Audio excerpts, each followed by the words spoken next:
Well, it's a pleasure to be here. And like everyone else, I want to thank Janis Urbanovic, who's a dear friend and who's set this up for us, and also Katrina Jinska, who's done a great job. Thank you for all your work. Part of the problem of going at the very end is that many of the things that you wanted to say that you thought were smart were already said.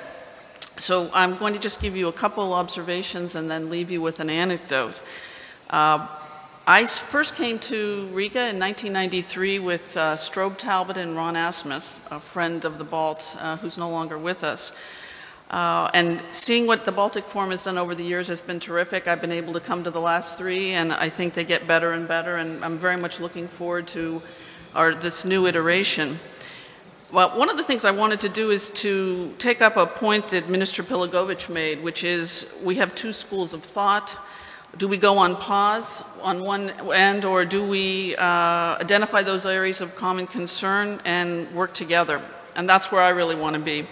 I'm firmly convinced that when the transatlantic community is in agreement, and I put Russia in that place, we can solve the tough issues that we've all talked about, whether it's arms control or terrorism, narcotics, you name it.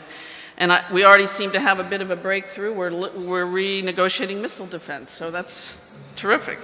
But I also think it's really important to understand that this is a journey, and probably the most part of it is what we're doing right now.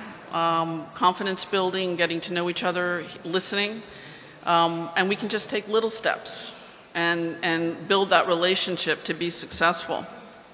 With that, I'm going to end on something that Minister Rona said, which was the importance of the individual. And in my 30 years working in government and business, I so see the importance of individual leadership. And I think that's what Janis has given us. And so I'll leave you with this. In the United States, there's a very famous children's movie called The Wizard of Oz. And in it, a little girl named Dorothy gets lost in a faraway land. She spends the entire film going through trying to figure out how to get home. She finally gets to Oz, where she thinks she's going to find the magic, and she realizes that when she landed, she put on a pair of shoes, and throughout the whole journey, she was already wearing the shoes.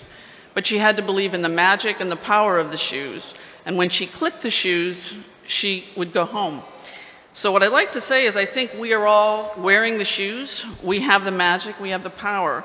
We just have to use it, and I think the forum here is an excellent way to do it. So I'd love to work with you all.